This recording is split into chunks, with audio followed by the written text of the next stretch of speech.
Bismillahirrahmanirrahim. Assalamualaikum warahmatullahi wabarakatuh. Magnet rezeki, satu sama terhubung. Wassalatu wassalamu ala rasulillah wa ala alihi wa sahbihi wa walah wa la hawla wa la quwwata illa billah. Ashhadu an la ilaha illallah wa ashhadu anna muhammadan abduhu wa rasuluhu la nabiyya ba'dah, amma ba'd. Alhamdulillah, kita berada dalam satu epicentrum ya, mercusuar keajaiban yang kita sudah berusaha untuk menjadikan ini sebagai satu perjuangan mengubah manusia yang ada di sekitar kita, dan akhirnya nanti terjadi perubahan. Tadi seperti yang disampaikan oleh Pak Arif, Maharisi efek ya, 1% manusia yang konsisten sungguh-sungguh ya, menjalankan sebuah prinsip hidup yang sangat kuat, maka dia akan mempengaruhi 99% yang lainnya. Kan ada hukum yang namanya hukum Pareto ya kan, 80-20 ya, bahwa 20% aktivitas bisa mempengaruhi 80% yang lainnya ya. Tapi ada satu teori yang lainnya yang saya yakini dan imani ya, yang disebut sebagai Maharisi efek tadi. Biasa juga disebut sebagai efek butterfly atau butterfly effect. Ketika mengepak gitu ya, satu sayap, kepakan sayap kupu-kupu di Brazil ya, menimbulkan tornado di Eropa ya. Kenapa begitu? Karena saking satu sama dan terhubungnya. Semua ini terhubung. Maka pertanyaannya adalah, apakah kita sebagai pejuang keajaiban bisa mengubah gitu ya kehidupan yang ada di muka bumi ini ya, minimal di Indonesia. Maka kita perlu 2 juta pengamal tadi, 2 juta pengamal ilmu magnet rezeki. Dan yuk sama-sama kita saling bergandeng tangan, ingat mengingatkan. Nggak bosan kan dengan ilmu magnet rezeki? Halo, ada yang bosan sama ilmu magnet rezeki? Ada yang bilang begini, Pak Nas ya, itu ilmunya ditambah dong ya. Sebenarnya ya, ilmu itu kalau magnet rezeki karena dia training ya sifatnya, karena dia training maka dia adalah sebuah pengulangan perisai rezeki ya. Sekarang baru aja tadi paling istilahnya aja ditambah, barongsai namanya Ja'far ya kan, nah itu aja paling ditambah ya kan, tapi ujung-ujungnya perisai ya kan, buka perisai, buang istighfar, buang perisai, perbanyak istighfar, paling nambahinnya kreatifnya di situ ya. Ya, namanya Ja'far ya. Baru tahu saya ada barongsai namanya Ja'far itu ya. Tapi bagus ya, alhamdulillah. Nah, jadi kita berada di sebuah titik epicentrum ya, epicentrum kalau Godfather itu dengan sangat keyakinannya ya, beliau menyebutkan bahwa tempat yang beliau itu setiap hari berkantor itu adalah epicentrum emas ya, epicentrum emas, bahwa nanti emas itu akan menggulung dari mana? Dari tempat dia berkantor gitu. Makanya disebut sebagai epicentrum emas ya. Saking keimanan terhadap sebuah ya, kepercayaan terhadap sebuah prinsip itu akan memberikan power ya. Kemarin siapa yang bilang gitu ya, ketika ada kepercayaan kita ya, apa bedanya ya, karena ada yakin. Oh, Ustaz Muni ya di grup ya, apa yang membedakan kenapa sih orang belum aja masuk di materi, baru aja landasan magnet rezeki tiba-tiba udah ada keajaiban? Karena ada keyakinannya itu. Jadi keyakinan itu akan mendorong sebuah prinsip. Nah, maka kita ya mohon izin kalau seandainya ilmu magnet rezeki ini kita ulang lagi supaya betul-betul kita ya menjadi orang yang paling pertama mempraktekannya, menjadi orang yang paling pertama hidup dengannya, menjadi orang yang paling pertama ya mendapatkan keajaibannya. Mungkin kalau bicara tentang keajaiban ya, terkadang kita sebagai pengamal ya akan merasakan bahwa orang lain akan mendapatkan keajaibannya terlebih dahulu. Siapa di sini yang pernah begitu ya? Kita mau keajaiban terjadi pada diri kita gitu kan, saya mau ngamalin dulu maka insya Allah keajaiban akan terjadi pada diri saya. Ternyata orang lain malah dapat keajaiban duluan. Ada yang begitu? Memang begitu ya. Kalau nggak begitu ya berarti bukan polanya. Kalau polanya memang seperti itu, ketika kita peduli dengan keajaiban orang lain, maka Allah Subhanahu wa Ta'ala mulai akan memberikan keajaiban pada diri kita. Ketika kita senang dengan keajaiban yang terjadi pada orang lain, maka Allah Subhanahu wa Ta'ala akan berikan keajaiban itu pada kita. Makanya ayat yang tadi dibacakan oleh Kang Fuad ya, Najmuddin ya, namanya nama bapak saya itu kan Najmuddin, Fuad Najmuddin tadi ya, menyebutkan tentang hal itu. Alhamdulillah Kalau di Ramadan memang di Ramadan ini aktivitas kita adalah aktivitas yang sifatnya personal antara diri kita dengan Allah Subhanahu wa taala. Kalau dalam ilmu magnet rezeki namanya goa keajaiban, ya, goa keajaiban. Dan itu diukur memang dari interaksi kita terhadap Al-Qur'an.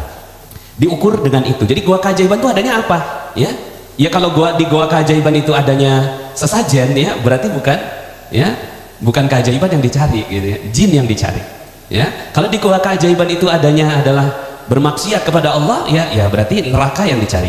Maka yang di dalam goa keajaiban itu apa yang dicari? Ya Quran. Makanya ukuran kita adalah Quran. Walaupun kita nggak bisa sifatnya perusahaan di luar sana, ya, diukur, ya, keberhasilan itu dari siapa yang mampu menjual paling banyak, ya, siapa yang bisa menjual paling banyak, ya, siapa yang bisa berkontribusi terbanyak dan seterusnya. Tapi terkadang kita nggak ingat dengan orang yang memberikan barokah kepada perusahaan kita, kepada apa yang kita upayakan. Nah, bisa jadi orang-orang yang memberikan, ya, keberkahan kepada perusahaan kita, komunitas kita adalah orang-orang yang betul-betul fokus kepada dirinya sendiri, kemudian membaca Al-Quran, berinteraksi dengan Allah Subhanahu wa taala dengan bacaan Al-Quran tadi. Makanya itu yang, ya, ala kadarnya kita bisa berikan. Mudah-mudahan tahun depan ada yang menang umroh, ya, insya Allah. Tadi ayat yang dibacakan oleh Kang Fuad tadi, bahwa setelah itu, ya, ayat yang biasanya dipakai adalah surat 3 ayat 133 sampai 136, ya. Wasari'u ila magfiratin mir rabbikum wa jannah. Bersegeralah kamu kepada ampunan Allah dan surga yang seluasnya seluas langit dan bumi. Cirinya apa? Ternyata cirinya, ya, 3 dari 4 ciri itu berkaitan dengan orang lain. Ya. 3 dari 4 ciri. Yang pertama adalah bersedekah. Baik dalam keadaan dia suka lapang maupun dia dalam keadaan sempit. Artinya apa? Yang dia pikirin orang lain aja. Yang dia pikirin orang lain, walaupun dia nggak mampu. Suatu ketika pernah ada seorang yang sangat fakir datang gitu ya kepada Rasulullah Shallallahu Alaihi Wasallam. Ya Nabi, ya aku nggak punya apa-apa. Kemudian kata Nabi, ya aduh pas aku lagi nggak pegang apa-apa juga. Coba kamu datang kepada anakku Fatimah. Ya, ketika datang kepada Fatimah, ya assalamualaikum, waalaikumsalam. Ya, kemudian wahai Fatimah, aku nggak punya apa-apa nih barang, ya, aku nggak bisa makan beberapa hari ini. Aku datang kepada ayahmu, katanya aku suruh datang kepada engkau. Kata Fatimah, aduh aku juga nggak punya apa-apa nih. Tapi ini dia yang disebut sebagai sedekah dalam keadaan yang tidak lapang, ya. Sedekah dalam keadaan tidak lapang. Beliau pegang kalungnya, cuma kalung ini yang beliau punya, ya. Sementara hari itu juga dia nggak tahu apakah bisa makan atau enggak. Tapi karena ada orang yang minta, maka, ya, ini dikasihkan, ya. Dikasihkan kepada orang ini, ya, silahkan kamu jual dan setelah itu penuhi kebutuhan kamu dengan kalung ini. Sampai kemudian akhirnya ditimang-timang ini si kalung, sampai kemudian, ya, dia berusaha untuk menjual kalung tersebut.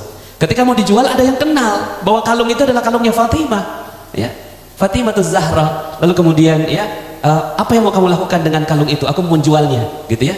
Ya, berapa kira-kira harganya yang bisa kudapatkan dengan kalung ini? Maka, ya, saya nggak ingat siapa yang membeli ini, ya. Ada seorang sahabat yang membeli ini, ya, dan dia membelinya dalam keadaan yes, gitu ya. Aku dapat sebuah buruan yang sangat mulia gitu. Aku dapat perburuan yang sangat mulia, yaitu kalungnya Fatimah. Dia tahu ini kalungnya Fatimah. Lalu kemudian dia datang, gitu ya. Kemudian biar aku ambil, gitu ya. Kamu mau berapa? Ya. Ya sesuai aja dengan harganya gitu. Kamu sebut apa yang kamu sebut aku kasih. Dan semua yang disebut diberikan ditambah 2 kali lipatnya. Ya, semua yang dia minta bahkan dikasih lagi. Udah ini untuk kamu gitu ya. Sampai kaget ini orang, ya. Orang ini kaget sekali. Kok harga kalung ini begitu berharga sekali bagi si sahabat tersebut? Karena memang ini dia dapat perburuan yang luar biasa. Sampai kemudian akhirnya dia pulang dengan membawa harta yang cukup banyak. Dan akhirnya, ya, si sahabat yang telah, ya, berhasil membeli, ya, kalungnya Fatimah ini mendatangi Fatimah dan mengembalikannya, ya, bahwa aku, ya, ingin memberikan, ya, kalung ini kembali kepadamu. Masya Allah, ya, ini yang disebut sebagai bersedekah dalam keadaan yang tidak lapang.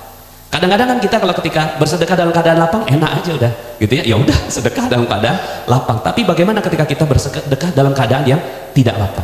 Maka Bapak Ibu semuanya, ini yang pertama sedekah, pikirin orang lain. Yang kedua, ya, wal kadhiminal ghaidh, marah ini juga berkaitan dengan orang lain, ya. Kemudian wal afina anin nas, ini juga berkaitan dengan orang lain. Makanya derajat ilmu terumbu karang, ya, di dalam proses kita menjadi, ya, manusia yang mulia, ya, setelah Ramadan adalah derajat yang sangat tinggi, ya, derajat yang sangat tinggi. Baru setelah itu yang keempat, ya, walladzina idza fa'alu fahishatan aw zalamu anfusahum zakarallah fastaghfaru li dzunubihim wa may yaghfiru dzunuba illa Allah wa lam yusirru ala ma fa'alu wa hum ya'lamun. Ya, udah hafal? Walladzina idza, coba diulangi, fa'alu fahishatan aw zalamu anfusahum zakarallah fastaghfaru li dzunubihim wa may yaghfiru az-zunuba illallah wa lam yusirru ala ma fa'alu wa hum ya'lamun. Coba diulangi. Sadaqallahul azim.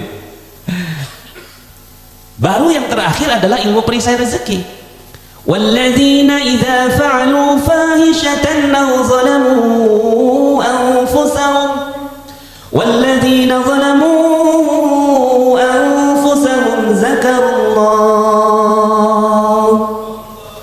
فاستغفروا لذنوبهم ومن يغفر الذنوب إلا الله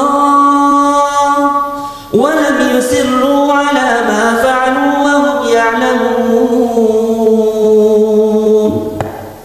والذين إذا فعلوا فاحشة, dan ketika dia nggak sengaja berbuat fahisyah, nggak sengaja berbuat ketidakbaikan, fahisyah, au zalamu anfusahum, atau dia menzolimi dirinya sendiri, zakarullah, langsung ingat sama Allah, ya.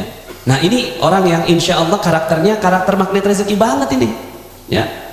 Langsung taubat, holik, zakarullah, langsung ingat Allah, ingat Allah. Yes, kita semua punya salah, kita semua punya, ya, kekhilafan, au zalamu anfusahum, atau menzolimi dirinya sendiri. Maka sebutan kemaksiatan itu dalam ayat ini adalah menzolimi dirinya sendiri. Kenapa dia menzolimi dirinya sendiri? Ya karena, ya, Masya Allah, dari Korwil Lampung datang, Masya Allah, Alhamdulillah, Barakallah, ya. Dari Lampung ini, ya, Alhamdulillah. Jadi di mana? Lah itu, ya, zakarullah. Langsung ingat sama Allah, ya. Ketika ingat sama Allah ini, fastaghfaru li dzunubihim, akan diampuni sama Allah. Wa may yaghfiru dzunuba illallah, dan siapalah yang bisa mengampuni selain dari Allah Subhanahu wa taala. Suatu ketika ada seorang khalifah, ya. Ini nanti saya upgrade lah ini ilmunya ini, ya. Nggak ingat terus nama-nama ini, ya. Pokoknya khalifah lah. Ada seorang khalifah yang dia jalan di sebuah perjalanan. Ketika beliau ingin berjalan ke satu tempat, di tengah jalan beliau bertemu dengan seorang ulama, ya. Ulama yang, ya, pakaiannya, yang satunya kan pakaiannya mewah, ya, berkilau, mengkilap, ya, dengan pakaian yang sangat luar biasa, itu khalifah. Sementara ketika beliau bertemu dengan ulama ini, pakaiannya pakaian, ya, kayak karung goni begitu, ya. Kemudian akhirnya minta dinasihati. Dulu khalifah begitu. Makanya Bapak Ibu semuanya, nanti kalau ada Bapak Ibu dengar-dengar atau baca-baca orang-orang yang mendiskreditkan khalifah, sistem kekhalifahan dan seterusnya, khalifah itu penuh dengan darah dan seterusnya, nggak benar itu, ya. Karena kekhalifahan, ya, sebagaimanapun rendahnya, ya, sistem kekhalifahan pada saat itu, ya, mereka adalah orang-orang yang paling mulia di zaman sekarang, ya. Jadi kalau, iya, khalifah yang paling bejat, ya, di zaman dulu khalifah yang paling nggak bagus itu, ya, lihat orang yang paling soleh sekarang, itulah khalifah yang paling bejat itu, ya. Siapa orang paling soleh sekarang ini? Lihat aja orang paling soleh. Katakan Kiai Mufassir misalnya, ya. Contohnya Kiai Mufassir, dulu itu adalah khalifah paling bejat gitu, ya. Khalifah yang paling nggak bagus, ya. Itu adalah orang paling soleh. Jadi nggak bisa dibandingkan. Jadi kalau seandainya ada yang mengkritisi tentang sistem, ya, pemerintahan Islam, nah, ini ada khalifah datang ketika itu, ya, yang dia datang ketika datang bertemu dengan seorang ulama ini, yang dia minta nasihati aku, ausini, nasihati aku. Nasihatlah ini keluar, nasihat keluar dari sang ulama ini, langsung menangislah khalifah ini, karena hatinya lembut. Mau uang yang banyak, kalau hatinya lembut, insya Allah tetap menangis juga, Kang Muas, ya. Ya, jadi nggak apa-apa dapat duit banyak, nggak apa-apa. Yang penting hati lembut, ya. Hati lembut, menangislah ini, sampai kemudian akhirnya basah itu semua bajunya dengan air mata. Sampai, ya, setelah selesai, udah ketemu, pengen melanjutkan perjalanan, ya Syekh, saya ingin melanjutkan perjalanan, ya, silahkan minta, boleh nggak saya minta kamu nyebut aja apa yang bisa saya kasih kepada kamu, gitu. Saya mau kasih hadiah, gitu, ya. Kayaknya kok kalau keluar dari kata-kata kamu tuh, ya, saya ngasihnya tuh enak, gitu. Karena kalau seandainya dinar 1000 dinar, punyalah khalifah ini 1000 dinar, ya. Di perjalanan itu, ya, pernah satu ketika ada seorang khalifah itu bawa emas itu sampai dibagi-bagikan itu emas itu, ya, di Afrika itu, ya, bagiin emas itu 20 tahun terjadi inflasi di situ. Terjadi bukan inflasi, deflasi, gitu ya. Terjadi apa namanya itu ya? Sehingga akhirnya ternyata kebanyakan emas juga gak bagus, ya.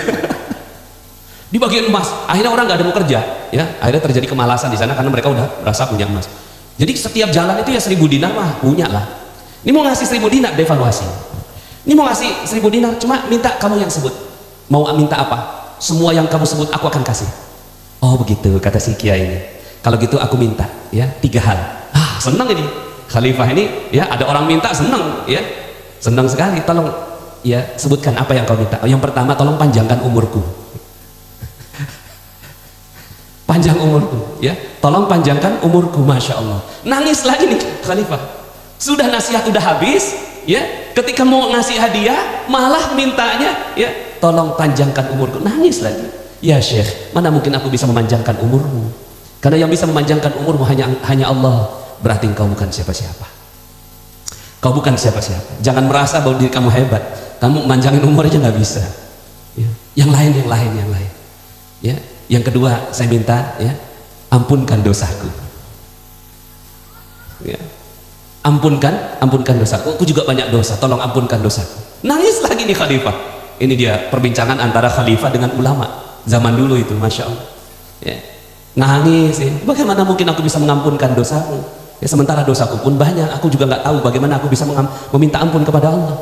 Kalau begitu yang terakhir ya, jaminkan aku masuk surga. Lebih menangis lagi. Maka engkau bukan siapa-siapa, maka silahkan kau melanjutkan perjalanan, karena kita sama-sama bukan siapa-siapa di muka bumi ini.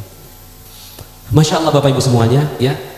Kalau kita tahu cerita ini dan dibandingkan dengan ayat yang tadi, walladzina idza fa'alu fahishatan aw zalamu anfusahum dzakarullaha fastaghfiru lidzunubihim, Allah langsung ampuni dosa kamu. Wa may yaghfiruz dzunuba illallah, siapalah yang bisa mengampuni dosa selain Allah ya, siapalah yang bisa mengampuni dosa selain dari Allah Subhanahu wa ta'ala. Maka Masya Allah, mudah-mudahan kita semuanya mengasah terumbu karang kita, terus mengasah perisai rezeki kita agar kita terus diampuni oleh Allah Subhanahu wa ta'ala. Dan ini adalah harinya ya, saling maafkan satu sama lain. Mudah-mudahan Allah Subhanahu wa ta'ala kumpulkan kita bersama lagi halal bihalal seperti ini di surga ya. Jadi nanti ngebayangnya begitu ya, ngebayangnya Dr. Krisantri udah masuk surga, nungguin siapa nih lagi yang masuk nih ya kan. Ustaz Solehin udah masuk surga gitu kan. Mana Ustaz Nasrullah kok belum masuk gitu. Pak Mujahid udah di surga gitu kan. Udah pada kumpul semua, kayak tadi kita tuh nungguin tamu ya kan, nungguin tamu gitu ya. Nanti kita kebayang, kita saling menunggu satu sama lain di surga insya Allah. Maka ini ingat-ingat muka-mukanya semua ya, muka-mukanya yang hadir pada kesempatan kali ini. Kita akan halal bihalal insya Allah di surga ya. Kita insya Allah akan sama-sama ya mengajak bareng-bareng semuanya masuk surga ya. Mudah-mudahan Allah Subhanahu wa ta'ala ya, tidak ada satupun yang hadir di ruangan ini ya kecuali insya Allah diselamatkan oleh Allah Subhanahu wa ta'ala. Seandainya nanti ada 1, 2 yang nggak ada, mana kemarin itu halal bihalal kita bareng kok ya, 1444 Hijriah ya. Malaikat di mana itu sahabatku, mana itu sahabatku ya, dia di neraka ya. Oh, dia di neraka. Maka kita sama-sama bareng-bareng, karena ternyata ada satu ya, pertanyaan yang ketiga tadi, jaminan surga. Ternyata Allah Subhanahu wa ta'ala berikan kesempatan ya, kepada orang yang saling cinta mencintai karena Allah Subhanahu wa ta'ala, dia bisa memberikan jaminan surga bagi saudaranya. Dia bisa memberikan jaminan surga bagi saudaranya. Suatu ketika para nabi berkumpul, halal bihalal nabi berhalal bihalal, kumpul-kumpul sambil makan kormanya surga. Ada seorang nabi yang melihat ke atas langit. Loh, kok masih ada yang berkilauan di sana? Ya Rasulullah sallallahu alaihi wasallam, itu siapa? Oh, itu adalah umatku. Mereka posisinya jauh melebihi kita. Mereka adalah umatku yang saling cinta mencintai karena Allah. Maka mereka diposisikan di tempat yang paling tinggi. Maka sekarang pertanyaannya, Magnet Rezeki Center mau kita jadikan seperti apa? Kalaulah kita minta doa kepada Allah Subhanahu wa ta'ala, ya Allah kami datang ke kantor ini karena kalian saling cinta mencintai karena Engkau. Sebagaimana tadi yang disampaikan Ustaz Abus, ada hadis tentang apakah engkau datang ke MRC ini untuk ada kepentingan, mau beli emas, mau beli dinar, mau daftar umroh, atau mau bayar amanah? Enggak ya, oh malaikat ya, enggak ya kisana. Aku datang karena aku mencintai karena Allah Subhanahu wa taala. Maka kabarkan bahwa Allah mencintaimu karena engkau mencintai saudaramu. Maka itulah yang nanti akan berada di langit yang paling tinggi, bahkan melebihi tempatnya para nabi dan rasul, melebihi tempatnya para nabi.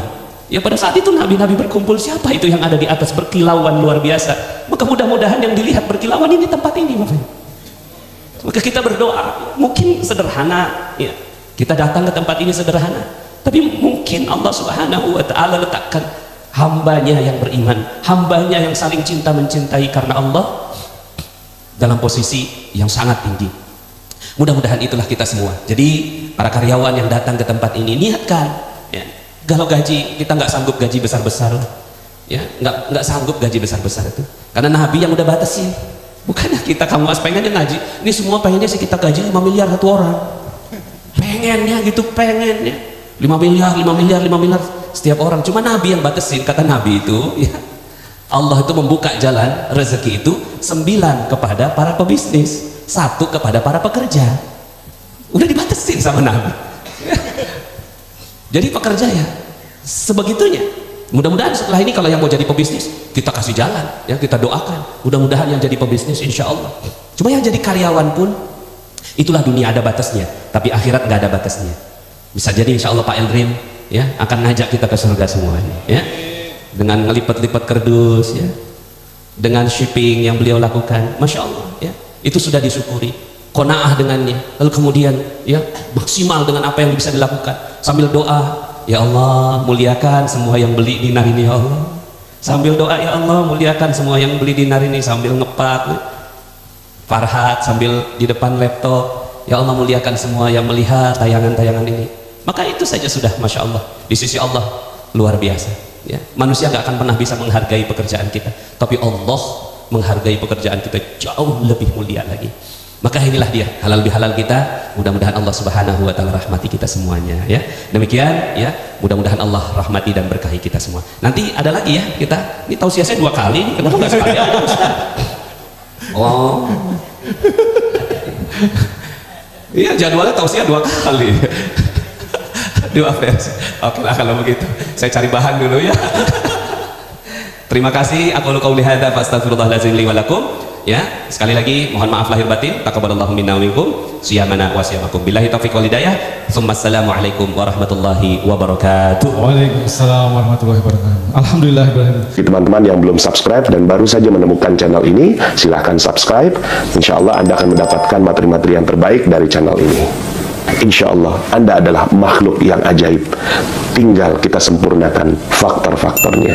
Dan insya Allah dalam video-video berikutnya kita akan lanjutkan materi ini sampai Anda menemukan potensi terbesar diri Anda dan menjadi makhluk ajaib sebagaimana yang Allah Subhanahu wa taala inginkan untuk Anda. Sampai jumpa. Assalamualaikum warahmatullahi wabarakatuh.